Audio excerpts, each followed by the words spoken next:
जय हिंद दोस्तों, MS study zone academy में आपका एक बार फिर से स्वागत है। हम एक नए सेशन के साथ चल रहे थे जिसके अंतर्गत हम लोग BPSC, BSSC, BPSSC, CDPO, Bihar दरोगा एवं बिहार पुलिस या अग्निशमन में बिहार विशेष पूछे गए बिहार विशेष प्रश्नों पर हम लोग चर्चा कर रहे थे। याद रखिएगा, ये विगत वर्षों का हल प्रश्न पत्र है जिसमें 1995 से लेकर 2021 तक इन सभी एग्जामों में पूछे गए बिहार विशेष प्रश्नों पर हम लोग चर्चा करेंगे और विस्तार पूर्वक अर्थात संपूर्ण विश्लेषण हम लोग करेंगे। और यह आज का सेट नंबर 9 है। तो चलते हैं आज के पहले प्रश्न पर। आज का पहला प्रश्न है, पटना शहर का पूर्व नाम क्या था? तो पटना शहर का जो पूर्व नाम था वो पाटलिपुत्र था। अगर हम लोग पटना शहर की बात करें तो पटना शहर का पूर्व नाम पाटलिपुत्र था। पाटलिपुत्र नगर की स्थापना मगध के राजा उदयन ने किया था। और याद रखिएगा, उदयन अजातशत्रु का पुत्र था और ये सभी हर्यक वंश से संबंधित थे। उदयन ने गंगा और सोन नदी के संगम पर इस नगर को बसाया था। बहुत बार पूछा जाता है कि पटना जो शहर है वो कहाँ पर अवस्थित है, तो गंगा और सोन नदी के संगम पर। और याद रखिएगा, उदयन ने मगध की राजधानी राजगिरी से स्थानांतरित कर पाटलिपुत्र में बसाया था। तो बहुत बार पूछा जाता है कि पाटलिपुत्र को राजधानी बनाने वाला पहला शासक कौन था, तो याद रखिएगा उदयन था। अगर पटना की बात करें तो सिख धर्म के 10वें एवं अंतिम गुरु गोविंद सिंह का जन्म भी पटना साहिब में हुआ था। अगर और पटना का विशेष रूप से चर्चा करें तो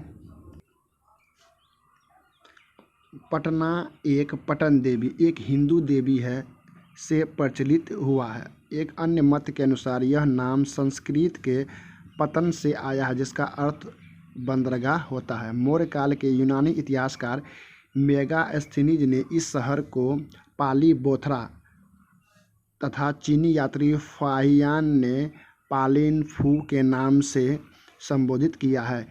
यह ऐतिहासिक नगर पिछली 2 सहस्त्राब्दियों से कई नाम पा चुका है। याद रखिएगा, पाटलिपुत्र या पटना का जो अन्य नाम है वो है पाटलीग्राम नाम है, पाटलिपुत्र है, पुष्पपुर है, कुसुमपुर है, अजीमाबाद है। और पटना ऐसा समझा जाता है कि वर्तमान नाम जो पटना है वो शेरशाह सूरी के समय से ही प्रचलित हुआ है।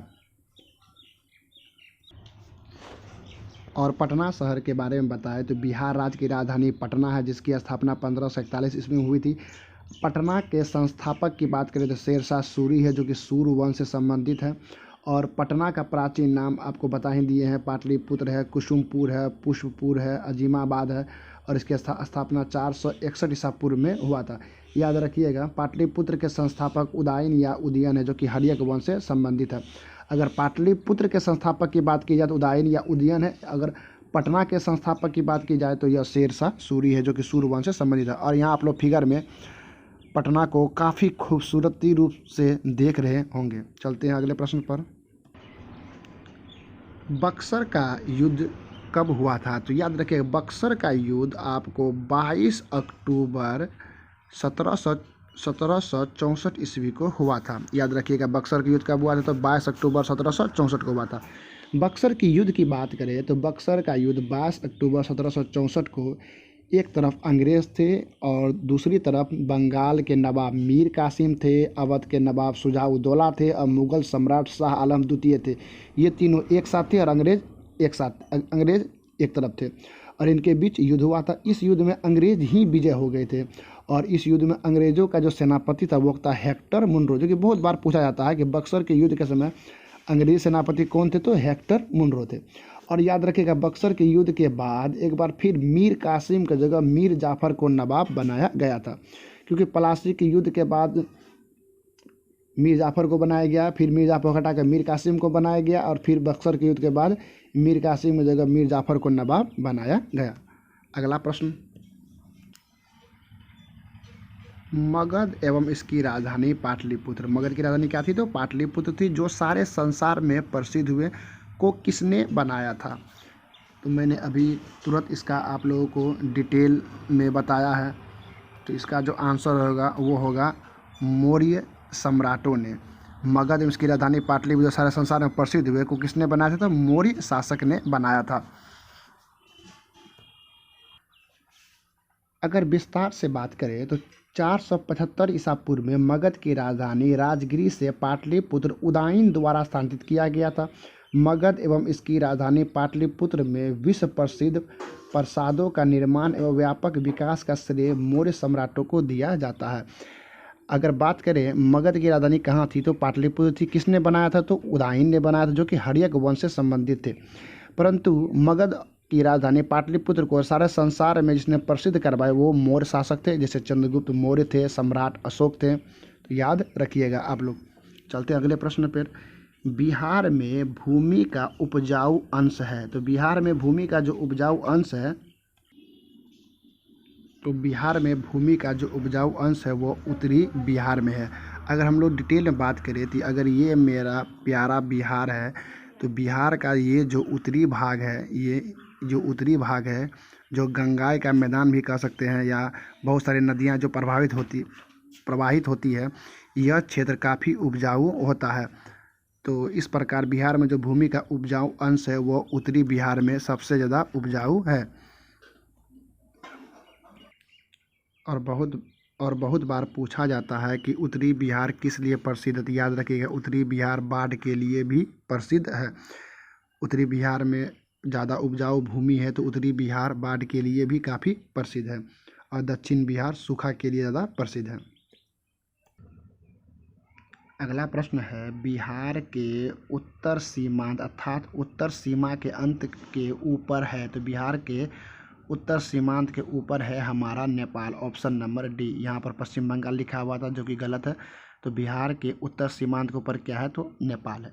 अगर बिहार के भूगोल की बात करें तो बिहार की पहले चौहद्दी की बात करें तो उत्तर में नेपाल है, दक्षिण में झारखंड है, पूर्व में पश्चिम बंगाल है और पश्चिम में उत्तर प्रदेश है। अगर आप लोग फिगर देख रहे हैं तो बात करें नेपाल, तो नेपाल से सटे हुए अगर जिलों की बात करें तो नेपाल से सटे हुए जिलों की संख्या 7 है, और झारखंड से बात करें तो 8 है, और पश्चिम बंगाल से बात करें तो 3 है, जो कि किशनगंज है, पूर्णिया है और कटिहार है। और अगर उत्तर प्रदेश से बात करें, उत्तर प्रदेश में कुल 8 जिले हैं और मध्यवर्ती जिलों की संख्या कुल 16 है, जो कि आप लोग फिगर में अच्छी तरह से देख रहे हैं। चलते हैं अगले प्रश्न पर। भगवान बुद्ध ने पहला धर्म प्रचार कहाँ किया था, तो भगवान बुद्ध ने जो पहला धर्म प्रचार किया था वो किया था सारनाथ ऋषि पतनम में। अगर गौतम बुद्ध की बात करें तो बौद्ध धर्म के जो वास्तविक संस्थापक थे वो महात्मा बुद्ध थे, और इनके जन्म की बात करें तो इनका जन्म 563 ईसा पूर्व में और कहाँ हुआ था तो कपिलवस्तु लुम्बिनी में हुआ था, जो कि नेपाल में अवस्थित है। और इसके पिता की बात करें, इसके पिता शुद्धोदन थे, माता माया देवी थी, और इसके बचपन का नाम सिद्धार्थ था। बहुत बार पूछा जाता है कि महात्मा बुद्ध के बचपन का नाम क्या था तो सिद्धार्थ था। और इसका लालन पोषण किसने किया था तो इसकी जो सौतेली माँ थी या विमाता प्रजापति गौतमी ने किया था। और इसकी पत्नी का नाम यशोधरा था, पुत्र राहुल था और सारथी का नाम चन्ना। बहुत बार पूछा जाता है कि महात्मा बुद्ध के सारथी का नाम क्या था तो चन्ना था, और घोड़ा का नाम क्या था तो कंथक था। और इन्होंने ज्ञान प्राप्ति कहाँ की थी तो गया में, बोध गया बिहार में, निरंजना नदी के किनारे। और यह घटना क्या कहलाती है तो संबोधि कहलाती है, कि महात्मा बुद्ध की ज्ञान प्राप्ति घटना क्या कहलाती है संबोधि कहलाती है। प्रथम उपदेश कहाँ दिया था तो मैंने अभी तुरंत बताया सारनाथ ऋषि पतनम में दिया था, और यह धर्म चक्र परिवर्तन कहलाया था। और इनके शिष्य के नाम बतावे तो आनंद एवं उपाली इसके 2 प्रिय शिष्य थे। धर्म प्रचार की बात करें तो इन्होंने शाक्य में, काशी में, मगध में, अंग में, मल्ल में, वज्जी में और कौशल राज्यों में इन्होंने धर्म का प्रचार किया था और पाली भाषा में किया था। जीवन के अंत की बात करें तो महात्मा बुद्ध का जो परिनिर्वाण या मृत्यु हुई थी वो 483 ईसा पूर्व में हुई थी और 80 वर्ष की आयु में हुई थी। और उस दिन था वैशाख पूर्णिमा और स्थल था कुशीनगर देवरिया उत्तर प्रदेश में। महात्मा बुद्ध का जन्म हुआ है कपिलवस्तु के लुम्बिनी में नेपाल में, लेकिन मृत्यु हुआ है कुशीनगर देवरिया उत्तर प्रदेश में, और ज्ञान प्राप्ति हुआ है बिहार में अर्थात बोध गया में। और जीवन का जब इसका अंत हुआ तो यह घटना कहलाई थी महापरिनिर्वाण। तो चलते हैं अगले प्रश्न पर। अगला प्रश्न है जैन धर्म के प्रवर्तक हैं, तो जैन धर्म के जो प्रवर्तक हैं वो हैं महावीर स्वामी। अगर हम लोग महावीर स्वामी की बात करें तो जैन धर्म के 24वें एवं अंतिम तीर्थंकर महावीर स्वामी थे। इनका जन्म हुआ था 540 ईसा पूर्व में। और जन्म स्थल की बात करें तो वैशाली के कुंडग्राम के निकट बिहार में हुआ था। पिता का नाम सिद्धार्थ था और माता का नाम त्रिशला था, जो लिच्छवी राजा चेटक की बहन थी। महावीर स्वामी के बचपन का नाम वर्धमान था और इसकी पत्नी का नाम यशोदा था और इसकी पुत्री का नाम था प्रियदर्शना। महावीर स्वामी ने जो उपाधि ग्रहण किया था उसमें उन्होंने केवलिन अर्थात कैवल्य, जिसका अर्थ होता है सर्वोच्च ज्ञान प्राप्त व्यक्ति। बहुत बार पूछा जाता है कैवल्य का क्या मतलब होता है, तो सर्वोच्च ज्ञान प्राप्त व्यक्ति को कैवल्य कहते हैं। जीन का मतलब विजेता होता है, निर्ग्रंथ का मतलब बंधन रहित होता है और अरहत का मतलब पूज्य होता है।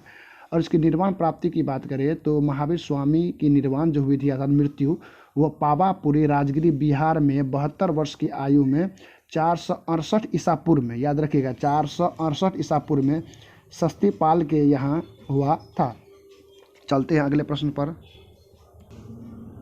फिर से रिपीटेड प्रश्न आ गया है कि भगवान बुद्ध ने पहला धर्म प्रचार कहाँ किया था। तो भगवान बुद्ध ने पहला धर्म प्रचार सारनाथ ऋषिपत्तनम में किया था और इन्होंने पाली भाषा में अपने धर्म का प्रचार किया था।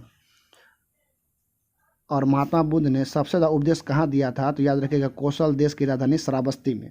महात्मा बुद्ध ने पहला धर्म प्रचार कहाँ किया था, तो सारनाथ ऋषिपत्तनम में। लेकिन सबसे ज़्यादा कहाँ किया था, तो याद रखिएगा कौशल देश की राजधानी श्रावस्ती में। महात्मा बुद्ध से रिलेटेड और तथ्यों पर हम लोग अगर चर्चा करें तो याद रखिएगा उन्होंने जो गृह त्याग किया था वो 29 वर्ष की अवस्था में किया था और जिसे बौद्ध धर्म में महाभिनिष्क्रमण कहा जाता। अगर ये पूछा जाए कि गौतम बुद्ध के पहले गुरु कौन थे, तो याद रखिए गौतम बुद्ध के पहले गुरु अलार कलाम थे और उसके बाद उनके गुरु कौन थे, तो याद रखिएगा उसके बाद उसके गुरु थे रुद्रक रामपुत्र। अगर गौतम बुद्ध के कुछ जीवन से प्रतीक की बात करें तो जन्म का जो प्रतीक है वो कमल एवं सांड है, गृह त्याग का जो प्रतीक है वो घोड़ा है, ज्ञान पीपल बोधि वृक्ष है, निर्वाण पद चिन्ह है, मृत्यु स्तूप का प्रतीक है, मतलब मृत्यु का प्रतीक स्तूप है। ये बहुत बार पूछा जाता है एग्जाम में। तो इसी के साथ आज के वीडियो को समाप्त करते हैं, मिलते हैं अगले वीडियो में। अगर आप इस चैनल पर नए हैं तो चैनल को लाइक शेयर एंड सब्सक्राइब जरूर करें। जय हिंद जय भारत। एक बार आप लोग फिर से देख लीजिए, ये हम सबों का बिहार की राजधानी पटना है और ये कितना प्यारा है। यहाँ गांधी मैदान है, ये बहुत सारे बिल्डिंग हैं आप लोग देख रहे होंगे। तो चलिए मिलते हैं अगले वीडियो में। जय हिंद जय भारत।